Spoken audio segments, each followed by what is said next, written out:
Hi, welcome to the Marketing Practices Media Week. We have a number of sessions running, which you can visit themarketingpractice.com to find out more. All are centered around the age of AI and the impact on retention and attention metrics. But more importantly, moving to today's session, we've got a really interesting session around kind of AI and the impact that has on the future of B2B search. I'm joined by Mike, founder and CEO of Revere, Darren, digital marketing lead at Virgin Media O2 for Business, and I myself, Chris, I'm the global head of performance, overseeing all things search and social at the marketing practice. So we're going to dive straight in with question number one, which is going to go to you, Mike. I guess, how is AI changing the way B2B buyers search for information, and could AI search assistants replace Google in the near future? Yeah, so the summary statement is it's changing buying very quickly and in very big ways. I actually came out with a posting about a year ago saying generative AI and LLMs will impact the brand decisions of 3 billion people plus within 3 years. People thought I was a little bit nuts. And actually, I was wrong. It's happening much, much faster. And you actually have basically the buying experience changing from Google in several ways. One is just these multiple platforms like ChatGPT and OpenAI. There are 400 million monthly active users on ChatGPT, and you bet they are going and discovering all about brands and products. And you also have Google moving in with Gemini. You have Amazon actually guiding the shopping experience through Rufus. You have Elon Musk and Grok. And so it's moving very, very quickly. The other thing is there's a whole new sort of LLM-based search, AI overviews, and Perplexity. Perplexity is pretty incredible. It's growing by 50% every few months. And then OpenAI launching Search GPT a couple months ago as well. And so people are going to use Google less and less. Google's not going away. In fact, they just announced something called AI mode and adding that to the search experience. It's in Google Labs right now, but that's actually going to be utilized, and Google most likely will disrupt itself as it has to change the shopping experience. The other thing that's going on, and I believe the next shoe to drop is all about agents. So we have these LLMs who are guiding the shopping experience or brand opinions and things like that right now. But agents are coming soon where they're going to actually execute tasks and decide on behalf of the customer.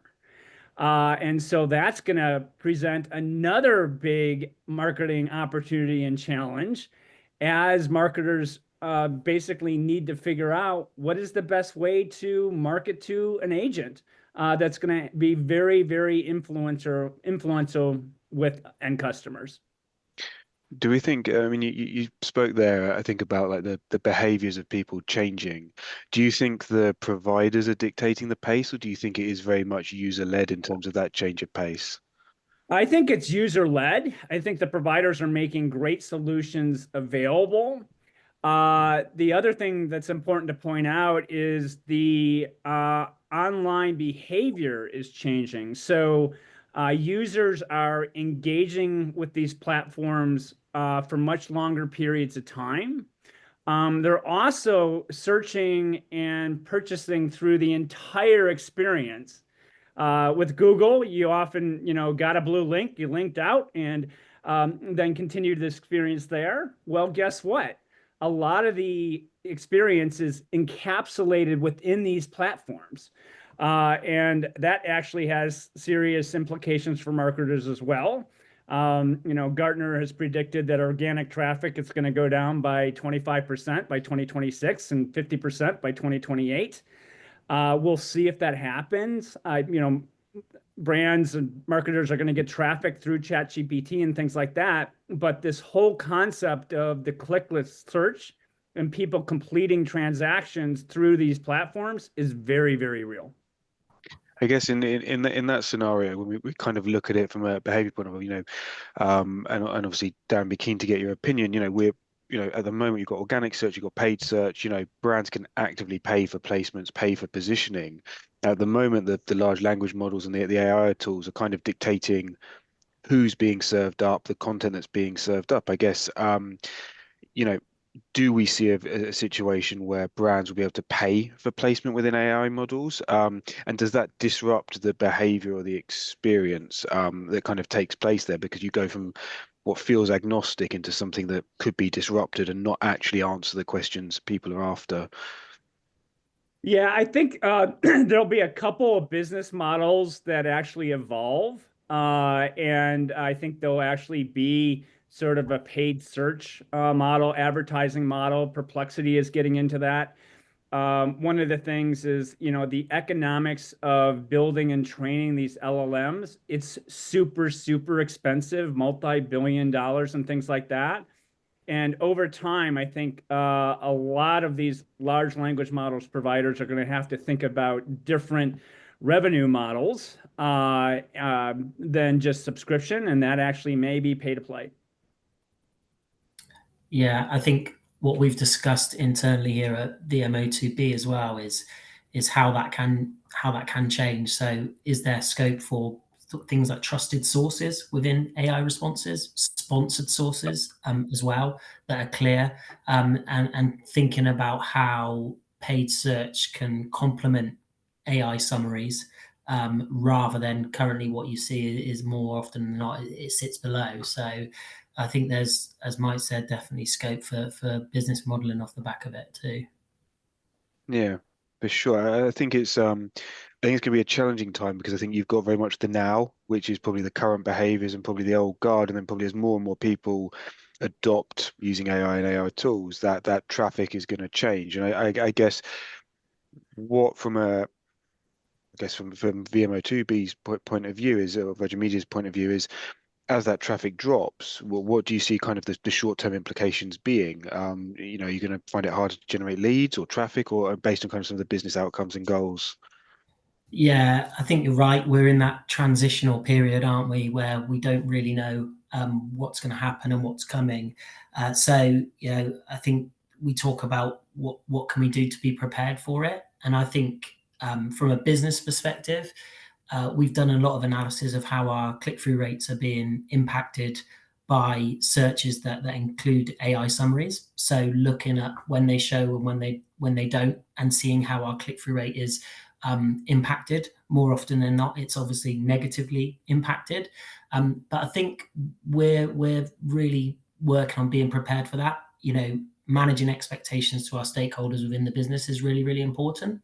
Showing them that we've done the analysis and that we can expect a drop in clicks whilst this transition period happens. And then it's a case of like looking what you can do to counteract that, right? Which is obviously optimizing content for AI is really, really important. And that's something that we're looking at and doing analysis around.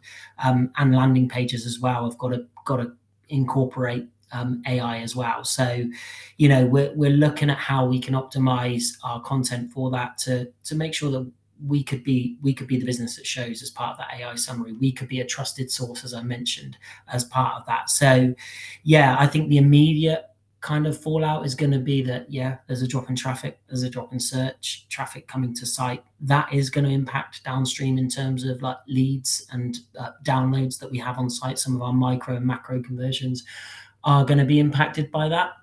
But I think in terms of what you can do now, whilst we're in this transitional period where it's a little bit of unknown, is be prepared, do that analysis, look at where AI summaries are showing on against your keywords and queries, and analyze what that impact is going to be, so that you can manage that narrative in your business internally.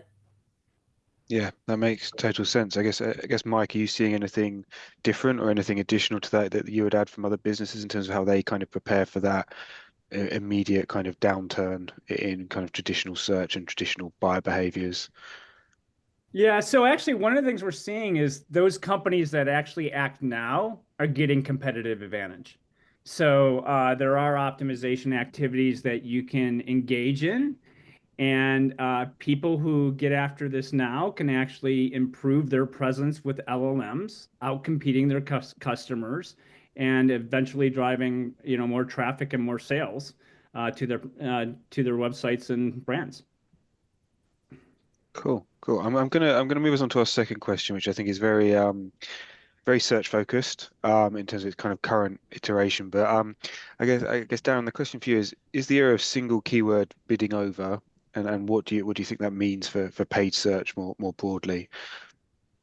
Yeah, I think there's definitely a shift happening. And as we discussed, some of the reasons that that's happening is one of them, I think, is what Mike's alluded to, which is like general human improvements. So we are better at searching. Like everybody is more accustomed to searching. We've had, search has been around now for a long period of time.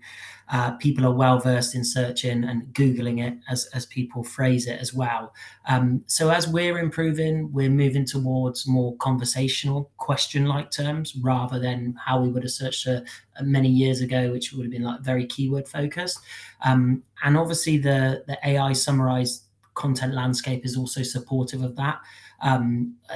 Gemini is a great example of summarizing content instead of a list of links. So people are searching differently. I think the products that we have today also support that. Things like Alexa and Siri, that voice search helps encourage kind of conversational searches. So that shift away is happening. I think the other side of it is obviously the improvements in ad tech, specifically Google Ads.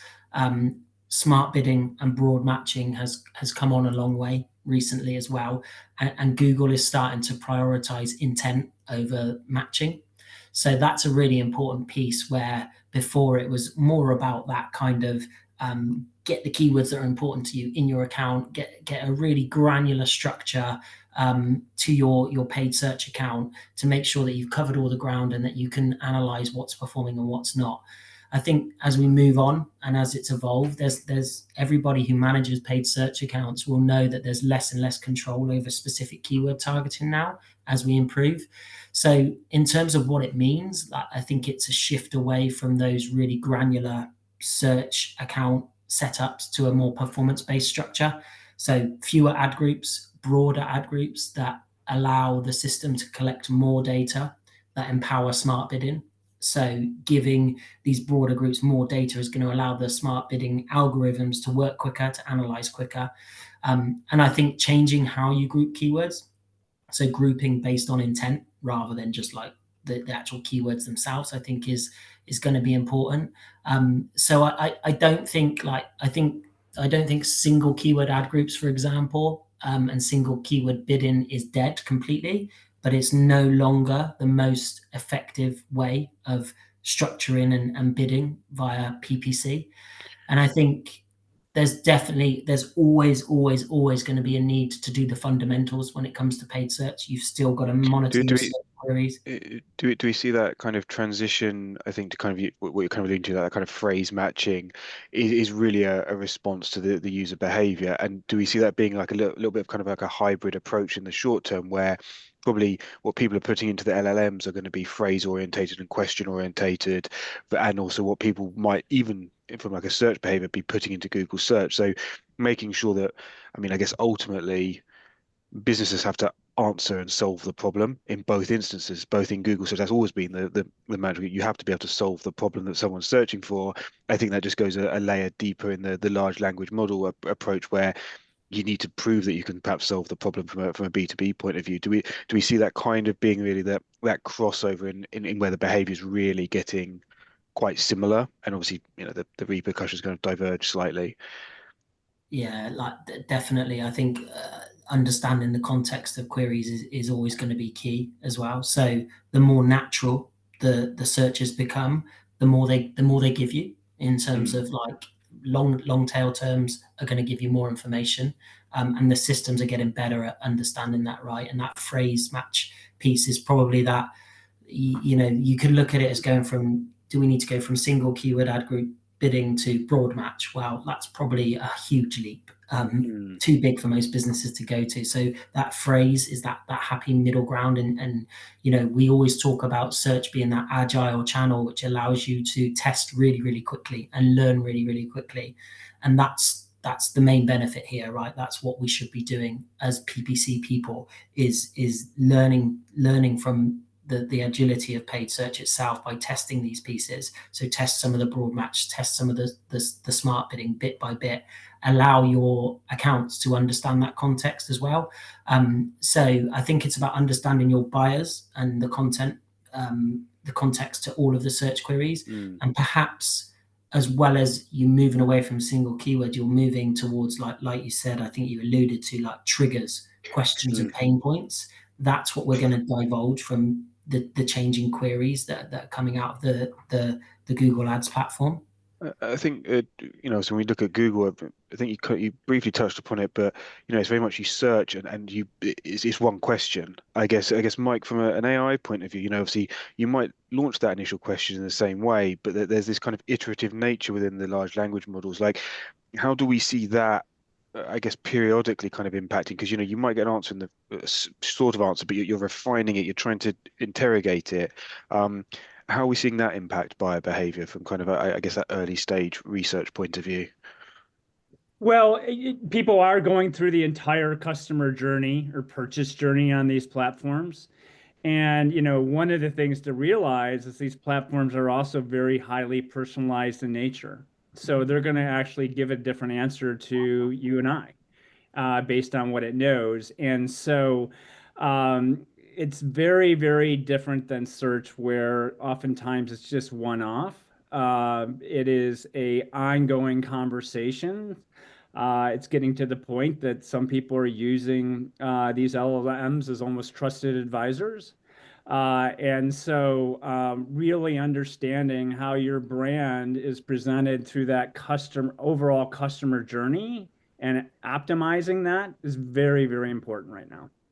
So I guess, comparing the two in terms of real distinctness, obviously, where we talked about ad groups, Darren, you might have the ad groups aligned to stages in the funnel, certain trigger points and certain sections. But, as we kind of merge into this kind of large language, kind of AI driven world, we're having to try and cover the whole breadth of, like, early stage research to consideration to thought leadership and, across the B2B buyer funnel. I guess open question for you, which is for both of you, which is, what do we do about content then, if that's the case? And I think that starts to lead on to our next question, which is, what is generative engine optimization, and how should B2B marketers adapt? Because I think that is going to be very content driven and kind of the evolution of SEO. But Mike, what does that mean for content creation, I guess, and how we approach that as businesses? Yeah, content creation is one big element of it. Let me step back and actually just discuss why this is hard. So one is we've moved from one platform to multiple platforms, and those platforms just keep on coming, right? A couple of weeks ago, we had DeepSeek appear on the scene. So marketers are concerned about how their brands are appearing with DeepSeek. Two, as I mentioned, LLMs are non-deterministic, so they respond differently every time in a very highly personalized way. So they're tough to optimize, but there are things that brands can do. One thing is actually just from an immediate scripting perspective, actually adapting their robots.txt files to provide access. There's also an emerging standard called LLMS text that actually guides LLMs on the best way to use websites. Content, absolutely key. We're finding a couple things. One is that content that is structured against user intent or the purchase journey has a higher propensity to show up.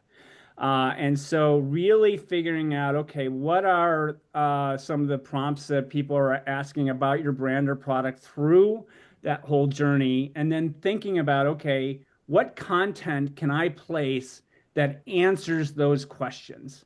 Because LLMs are very purposeful in nature, where they're actually seeking to answer the question that the user asks, but then also the next one. So content that actually provides that answer in a very, very structured way is great. And one great another element is actually structuring your content in the form of FAQs and presenting it that way. Your technical performance also matters. Rendering times, indexing rates, very, very, very important. And then, over time, I think the overall interoperability of your websites and your content with LLMs is going to be very, very important. There could be a point where there are direct APIs between enterprises, brands, and LLMs. I mean, what you've kind of spoken to there, sounds very similar to SEO, from like a historic point of view. What would you say is the main distinction between kind of what GEO is trying to achieve versus what SEO has historically been doing? So one is multi-platform. SEO is largely single platform. Two is optimization across the entire purchase journey, and content structured against user intent. SEO is very keyword driven. As Darren was saying, this is really semantic driven. And then I think also understanding how you can differentiate against your competitors and what your key marketing messages are. The other thing that's important is that actually offering very personalized marketing messages, because these LLMs are going to get personalized in nature. I think it's really interesting because I think from a paid search optimization point of view, I think an SEO point of view, I think relevancy has really been an underpinning kind of thread. You want to be serving relevant content to what people are searching for, and I think this feels almost like relevancy on steroids. You're really trying to, the relevancy has to go a layer deeper and actually go from being, I think, just aligned to almost actionable and responsive in its nature, which is I think is a real big shift, as you mentioned, in terms of how you structure that content to really be scrapable, which is obviously really important piece. And I think brings me on to our kind of fourth and final question, which is going to be very broad. But what steps should B2B marketers be taking right now to prepare for kind of I say the future of search, but I think we've kind of broadened that to kind of search and search within AI tools. We'll kind of call it search as an overarching topic. And Darren, I don't know if you want to kick us off there with what we should be doing to prepare. Yeah, definitely. I think I'd go back to what I said earlier about being prepared, about carrying out that extensive research now to understand how the current landscape is impacting your performance is really key, to make sure that you're delivering those insights back into your business and to your stakeholders, to make sure that everybody is aligned and prepared is definitely one thing. I think basically what Mike is saying about the fact that you've got people across different stages of the journey searching and sometimes going through that journey within AI themselves, is all about just that. For me, just frames as understanding your audience, deeply understanding your audience, like, and really tapping into the triggers and the needs that they need is really key. So that should be absent of AI, that's what we should all be doing today.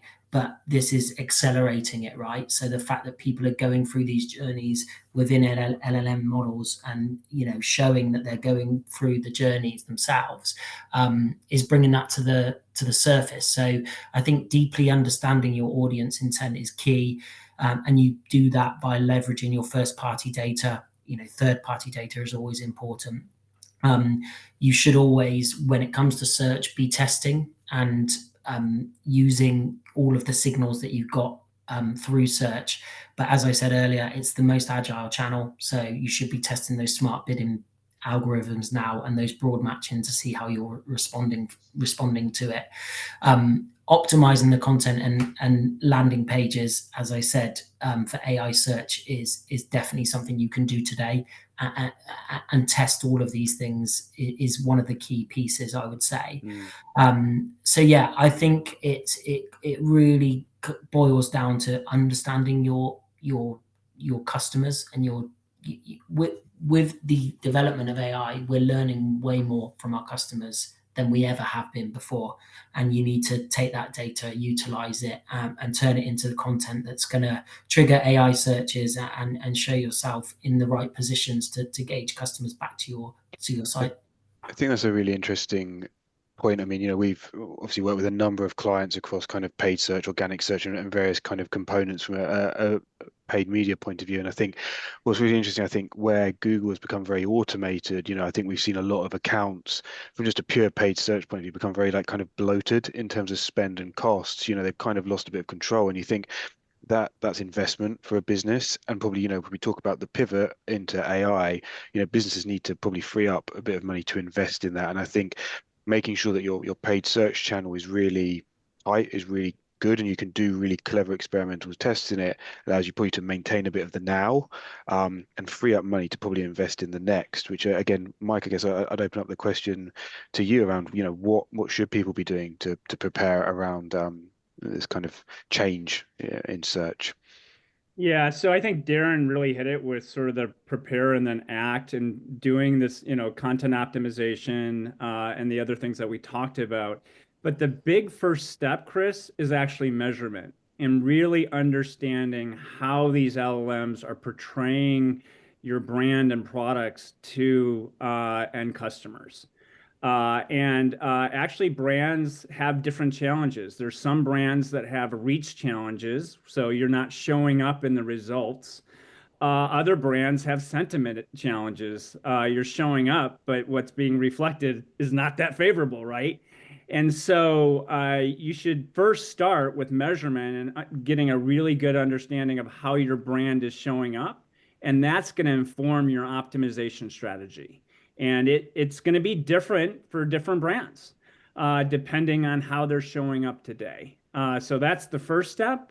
But then, I think also on the act front, as both Darren and I stated, those companies that are acting now are going to have competitive advantage over others. Yeah, that makes complete sense. I think it sounds like the not to panic people, but I think there's definitely stuff that can be done right now. And I think, obviously like that you kind of said, actually the real advantage is acting now on some of this, or starting to kind of think about that more holistic approach and get that kind of preparation, that measurement and all that analysis in place. I guess based on that, do you think there is a window of time where brands could miss the boat? Do you think we're moving that fast that, we could have this conversation in 6 months' time and say, what we were talking about now is already behind the curve? Or do you think we've got a little bit more runway, as it were, to kind of make decisions as a business? These disruptions move very, very quickly. And it's going to be, in terms of online brand and product discovery, it's going to be a very, very different ball game in 6 months. It's been actually really interesting from a rear perspective because we've been talking about this for a long time. And over the last 8 weeks, we've just seen a terrific uptick in interest and conversation around this whole topic. And what I think has happened is that brands are now seeing traffic actually come from ChatGPT. And it's like, okay, well, my customers are on these platforms today discovering about my brand and product. So it's becoming very, very real very quickly. I think you mentioned obviously disruptors there, and I think you've obviously mentioned several times kind of the fact that we're moving from kind of one dominant platform in Google to multiple platforms. I think back, 20 years ago when we kind of look at, where Google kind of started, I think it was Ask Jeeves, was it like, I'm trying to think of all the search engines that are around 20 years ago, even Yahoo, Yeah. which still exists in certain regions. But do we think we're going to see a similar thing where, we've got this kind of boom of providers and then a massive kind of shrinking of the market where someone kind of takes the lead, takes takes the competitor kind of advantage and kind of owns the space? Or do you think it just is so disruptive at the moment that there's no way to tell? I think we'll eventually end up in in the LLM area with probably 4 to 6 foundational LLMs. I think what's going to get very, very difficult though for brands is this whole area of agents, because you're going to have sort of overall foundational agents like OpenAI's operator, but you're going to have very industry domain specific agents. So for example, you will have AI travel agents, right? And so now if you're a travel company or a cruise company, how do I play in that world? And there'll be multiple of them. So it's you're going to have multiple platforms to manage. So what you're saying there really is, just as we think we're getting closer to cracking human buyer behavior, we now have to start thinking about robotic buyer behavior on top of that as well. Yeah, it's how do you market to an LLM or how do you market to an agent is will be the next phase. I feel like that feels like quite an apocalyptic place for us to kind of end on there. I hope people have found this really useful and really enjoyable.